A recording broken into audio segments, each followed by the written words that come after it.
Gerald Lucas here with another installment of Ask Gerald, where you get your real estate questions answered. Today's question comes from Gus. Gus writes from Bayonne, New Jersey. Gus writes, I've been looking for properties to fix and flip. The properties I've found so far need complete gut renovations, which I've never done before. Do you think I should go for it even though I don't have any experience? That's a good question, Gus. No, I do not think that your first fix and flip or renovation project should be a complete gut renovation.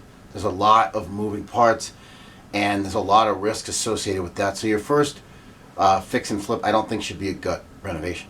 But you've got other options. First of all, you could wholesale property for profit, right? So you get a property under contract and then you assign your equitable interest as the buyer in that contract and assign it to another investor who's willing to pay more money for it. And when you wholesale properties, you don't have to buy them, you don't have to take title, you don't have to do the renovation.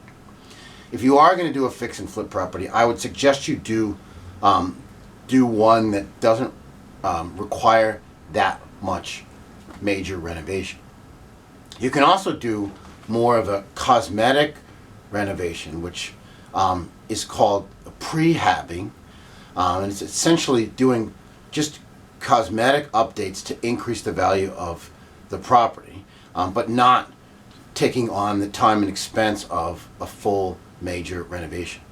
When you prehab, you do a cosmetic renovation, you increase the value, and then you can sell the property to another real estate investor who will take on the time and the risk of doing the full major renovation. So prehabbing is one way to increase the value and make a profit without taking on the huge risk of doing a major renovation. So thanks for your question, Gus. For more real estate tips and information, visit my blog at geraldlucas.com. I'm Gerald Lucas, and I'll see you again soon.